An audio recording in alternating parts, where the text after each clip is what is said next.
Hey guys, welcome back to my channel. Now we will continue the sensory organs of frog.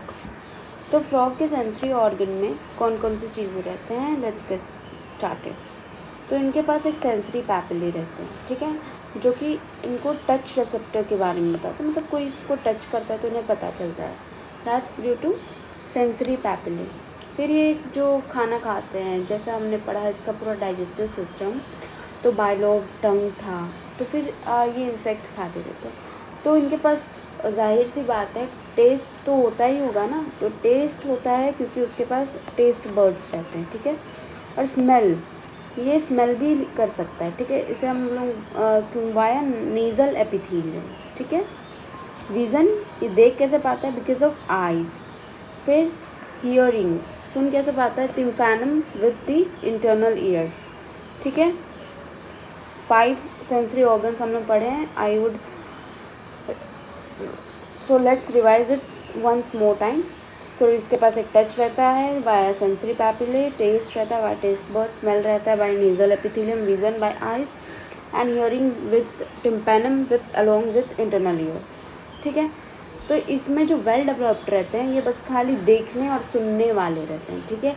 Eyes and internal ears, these are well organised, ये सब well organise रहेंगे, देखेगा और सुनेगा अच्छे से, ठीक है। और बाकी सब जो है टच के, टेस्ट के, स्मेल, विजन, ये सब जो है वो cellular aggregation around nerve endings है, मतलब बस खाली इसके सेलुलर एग्रीगेशन, सेल के गुच्छे बने हुए हैं नर्व एंडिंग के अराउंड, ठीक है। अब इनकी आइज़ के बारे में हम बात करते हैं। वो आइज़ इनकी स्फेरिकल स्ट्रक्चर है और 1 पेयर है, मतलब 2 आँखें हैं इसके पास।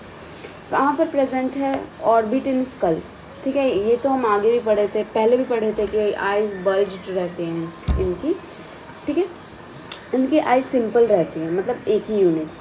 हम देखेंगे कि कॉकरोच की आइज़ कंपाउंड रहती है, तो उसमें बहुत सारे इमेजेस बनते हैं, ठीक है, 2000 इमेजेस बनते हैं, पर उसका रेजोल्यूशन अच्छा नहीं होता है कॉकरोच का, तो इसीलिए फ्रॉग के केस में अच्छा है दैट उसकी आँखें सिंपल हैं और 1 यूनिट की रहती है, ठीक है। इसके पास एक्सटर्नल ईयर एब्सेंट है, ठीक है, and only tympanum can be seen externally. हमने पढ़ा था ना, membranous like structure present behind besides the eyes called as the tympanum which helps in the collection of the sound, ठीक है। अब ईयर क्या फंक्शन है, ये ईयर एज अ ऑर्गन का क्या क्या फंक्शन रहता है। पहला तो हियरिंग, सुनने के काम आता है। दूसरा बैलेंसिंग, इक्विलिब्रियम, इनमें से सबसे इम्पोर्टेंट फंक्शन है बैलेंसिंग का, ठीक है। अब चलिए, we are done with the sensory organ, now let's get started with the reproductive system of the frog. ये इसका कैसा रहता है, वेल डेवलप्ड रहता है, ठीक है। अभी तक हम जितने भी सिस्टम्स पढ़ते आए हैं सब ज़्यादातर वेल डेवलप्ड ही थे, ठीक है। अब इसमें पहला पार्ट है मेल रिप्रोडक्टिव सिस्टम के बारे में पढ़ने का, ठीक है। इसके पास क्या रहता है, 1 pair of yellowish Ovid testis, मतलब इसका ओवल टेस्टिस है जो कि येलो कलर का है, और 1 पेयर मतलब 2 प्रेजेंट है, ठीक है। It is adhered to the upper part of the kidney, मतलब कि किडनी के, ये फॉर एग्जांपल इसका किडनी है तो इसके अपर पार्ट में ये अडियर्ड है, ठीक है, जुड़ा हुआ है by a double fold of peritoneum, peritoneum का ये डबल फोल्ड है, ठीक है। इसी को आप क्या बोलते हैं, मिजोर्कियम, ठीक है। ये एक रफ डायग्राम से मैं आपको समझाई हूँ, आप इसके लिए आप ज़रूर एक बार NCERT के डायग्राम को फॉलो करें, ठीक है। तो इसमें एक येलोइश ओविड और टेस्टिस का 1 पेयर है जो कि अडियर्ड है to the upper part of the kidney by double fold of peritoneum called as a mesorchium, ठीक है। अब हम बात करेंगे वॉसा एफ्रेंशिया की। वॉसा एफ्रेंशिया कितने हैं, 10 to 12 इन नंबर, ठीक है, जो कि अराइज करते हैं टेस्टिस से ही, ठीक है। टेस्टिस के बारे में पहले पढ़े, तो टेस्टिस से निकला वॉसा एफ्रेंशिया जो कि 10 to 12 इन नंबर। ह्यूमन्स में भी 10 to 12 इन नंबर रहता है वॉसा एफ्रेंशिया।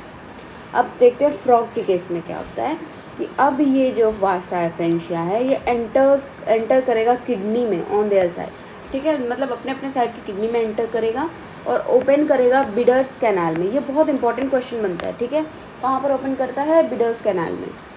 फिर ये इधर से ज्वाइन करता है यूरिनोजेनाइटल डक्ट को and comes out of the kidney and opens into the cloaca. कितना सिंपल है, देखो मैं आपको फिर से रिवाइज करवाती हूँ। टेस्टिस है, टेस्टिस से वॉस एफ्रेंशिया निकला, वॉस एफ्रेंशिया गया बिडर्स कैनाल में, फिर वो यूरिनोजेनाइटल डक्ट को ज्वाइन करता है और फिर वो क्लोएका के थ्रू बाहर आ जाता है। ठीक है, अब आप पूछोगे क्लोएका क्या है। क्लोएका एक स्मॉल मीडियम चैम्बर है जिसमें कि पास होता है आपका faecal matter that is excretory waste, digestive waste, urine जो कि एक्सक्रीटरी वेस्ट है, एंड स्पर्म्स जो कि आपका जेनाइटल है। ठीक है, टू दी एक्सटर्नल, मतलब कि इसमें तीनों डक्ट्स आकर के खुल रहे हैं, फीकल मैटर वाले भी, यूरिन वाले भी, एंड स्पर्म्स भी। ठीक है, now let's get started with the female reproductive system. ठीक है, फीमेल रिप्रोडक्टिव सिस्टम में क्या मिलता है, एक पेयर ऑफ ओवरीज, मतलब ओवरीज दो रहते हैं। ठीक है, which is present near the kidney, there is no functional connection with kidneys. ये बहुत इंपॉर्टेंट पॉइंट है कि इसके पास कोई फंक्शनल कनेक्शन है ही नहीं किडनी के साथ। ठीक है, ओवरीज है, ओवरीज से आपका निकला ओविडक्ट। ओविडक्ट कितना रहेगा, 1 पेयर, ये भी 1 पेयर, ये भी 1 पेयर, और ओविडक्ट कहाँ जाके खुलता है, क्लोएका में। ठीक है, तो आप ये बात ध्यान रखिएगा दैट मेल्स में सेम ही है, मतलब यूरेथ्रा में यूरोजेनाइटल डक्ट है, बट फीमेल्स का अलग अलग है। ठीक है, ये बहुत कॉमन सी बात है, ह्यूमन्स में भी ऐसा ही होता है, तो इसमें उतना मुझे नहीं लगता मेमोराइज़ करने में आपको ज़्यादा दिक्कत आएगी। ठीक है, तो अब मैं बात करती हूँ मैच्योर फीमेल की, तो वो एक टाइम पे ले कर सकती है 2500 to 3000 ओवा एट अ टाइम। मतलब आप देखेंगे, आप नोटिस करते होंगे कि that during the rainy season और मानसून ये लोगों का मतलब पॉपुलेशन बहुत ज़्यादा बढ़ जाता है, आपको हर जगह मेंढक ही देखने को मिलते हैं। ठीक है, तो आप देखो ना, एक बार में एक फीमेल ले कर रही है 2500 to 3000 ओवा, इट्स अ ह्यूज नंबर। इनका जो फर्टिलाइजेशन होता है वो एक्सटर्नल होता है, मतलब out of the body sperms आते हैं एंड ओवा आती है और फ्यूज़ करते हैं तब बनते हैं, मतलब ये बॉडी के बाहर ही चल रहा है सब। कहाँ पे चल रहा है, वाटर में चल रहा है। और इनका डेवलपमेंट कैसा होता है, इनडायरेक्ट, मतलब एक बार में फ्रॉग नहीं बनता है, वो लार्वल स्टेजेस से पास करता है। इसका लार्वल स्टेज कौन सा है, टैडपोल। तो टैडपोल जो है वो मेटामॉर्फोसिस के थ्रू एडल्ट बनता है। ठीक है, ये याद रखिएगा, मेटामॉर्फोसिस।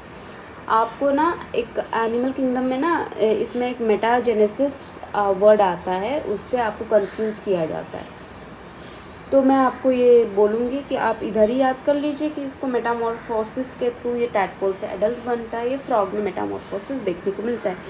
आपको मैं एडिशनल बात बताना चाहूँगी कि टैडपोल्स के पास ना गिल्स भी रहती हैं जिनके थ्रू वो वाटर में रेस्पायर करता है, पर वो एडल्ट्स के पास नहीं रहती है। ठीक है, अब फ्रॉग जो है वो बेनिफिशियल टू मैनकाइंड है। ठीक है, ह्यूमंस के लिए मतलब बेनिफिशियल है। कैसे, ये ईट करता है इंसेक्ट को खा लेता है एंड प्रोटेक्ट करता है क्रॉप्स को। ठीक है, फिर इकोलॉजिकल बैलेंस को मेंटेन करता है। कैसे, इंपॉर्टेंट लिंक बनता है कि फूड चेन का और फूड वेब का। ठीक है, और इसका जो मस्कुलर लेग्स है वो खाने की तरह यूज़ किया जाता है बहुत सारे कंट्रीज़ में, मतलब दूसरी कंट्रीज़ में इसको खाया भी जाता है, इसके मस्कुलर लेग्स को। ठीक है, so here we are done with the frog. So I hope so आपको ये चैप्टर अच्छी तरीके से समझ आया होगा। अगर आपको कोई दूसरा चैप्टर चाहिए तो आप मुझे कमेंट सेक्शन में बता सकते हैं। So thanks.